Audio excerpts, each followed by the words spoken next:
Hello tout le monde, aujourd'hui ça y est, tout le monde utilise l'IA pour coder, mais moi aujourd'hui je vais vous parler d'un problème que j'ai tout le temps avec l'IA qui m'a fait perdre énormément de temps dans mes applications et je vais vous expliquer comment ça fonctionne, je vais vous expliquer pourquoi il y en a partout et comment bien être efficace quand on demande à notre IA de coder, de surtout ne pas faire ça.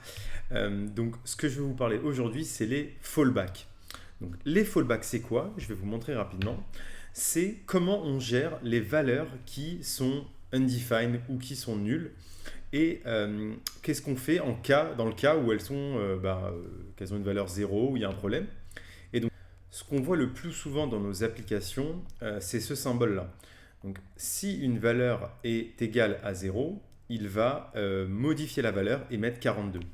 En fait, on a du coup introduit ces opérateurs pour éviter de faire ça. Si la value est égale à zéro, alors ce qu'on faisait, on changeait la valeur et on mettait potentiellement autre chose à l'intérieur. Et donc pour ça, on a deux opérateurs qui sont ce OU et ces deux points d'interrogation, mais ils ont des usages un peu différents. Celui-là va remplacer la valeur quand elle est aussi égale à zéro. Donc ça peut être trompeur, et en fait potentiellement le résultat zéro c'était un résultat valide dans notre application, mais on a mis un fallback dessus. Et on a un autre opérateur qui s'appelle le coalish operator, qui sont ces deux points d'interrogation. Et lui, il va être plus intelligent, il va remplacer la valeur uniquement si elle est nulle ou undefined. Donc quand on a ça, ça va bien garder le zéro. Par contre ici, si on a nul, et bien là, en résultat, on aura bien du coup l'autre valeur de sortie qui est le 42. Pourquoi on a rajouté ces opérateurs? Parce que JavaScript étant un langage sans trop de contrôle, en fait on n'a pas d'erreur de compilation à part TypeScript, mais on peut le désactiver en faisant un TS-ignore ou facilement bypasser. En fait, on a eu à tort de mettre dans notre code beaucoup trop de ces opérateurs-là. Donc en fait, dans la code base en général sur GitHub, vous allez en voir partout, on l'utilise tout le temps pour être sûr qu'on n'aura pas de problème sur cette valeur, elle sera bien égale à zéro ou elle sera bien égale à une valeur par défaut ou plein d'autres choses. Donc vous allez avoir des tonnes d'exemples comme ça sur Internet. Et donc cet opérateur-là, donc c'est l'opérateur de fallback pour une valeur. Il y a aussi l'opérateur de fallback qu'on peut utiliser pour une fonction. On peut dire que cette valeur peut être vide, mais on peut aussi lui spécifier ici que par défaut, sa valeur, ça va être default. Donc là, ça va éviter, on sait que cette valeur-là ne sera jamais nulle maintenant. Ça sera toujours un string. Et si on a appelé la fonction ma fonction avec rien dedans, ici je vais vous montrer le test, et la valeur passée sera default. Donc c'est aussi un des fallbacks qu'on a et qu'on met en place.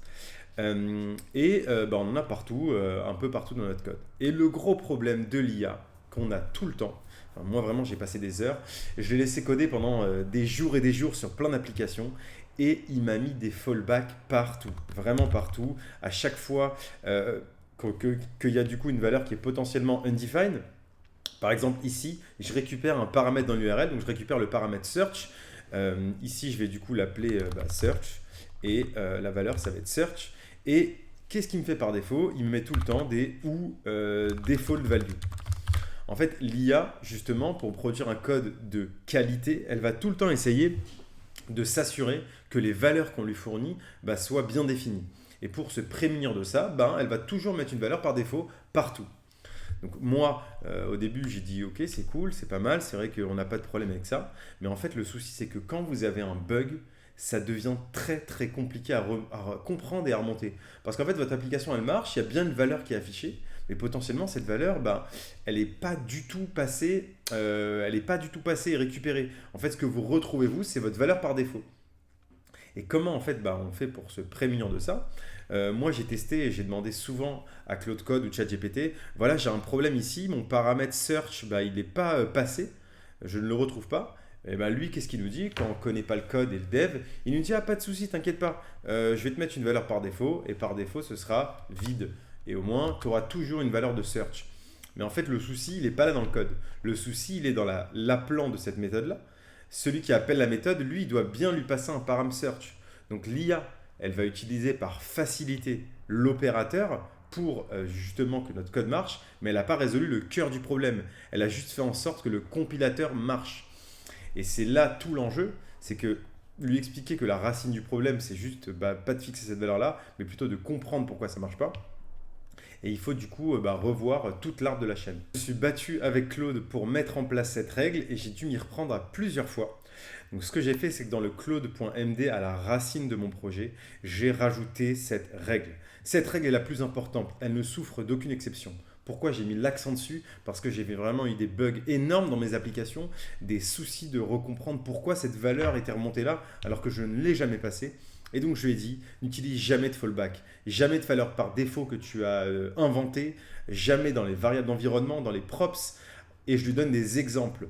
Dans l'URL, tu ne me mets pas localhost par défaut. Dans le name, tu ne me mets pas anonymous par défaut.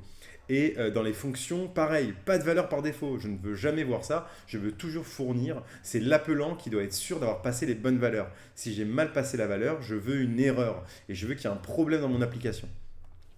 Et malheureusement, avec le fait qu'il y a tellement de code où il y a tout le temps des fallbacks, même en lui passant ses règles et en lui disant à chaque fois attention, est-ce que tu as bien lu le fichier Claude?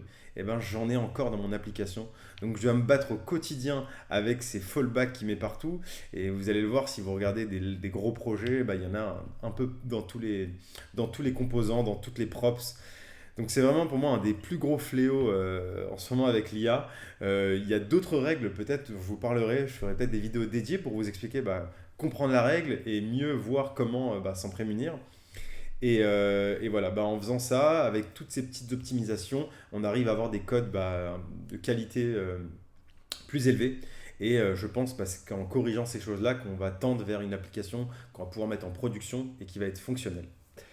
Donc voilà un peu pour cette vidéo sur les fallbacks. N'hésitez pas à me dire si ça vous a plu en commentaire. J'ai essayé de cibler vraiment un point précis de la génération de code en ce moment avec l'IA qui me fait défaut et voilà, j'ai du mal à gérer ces points-là.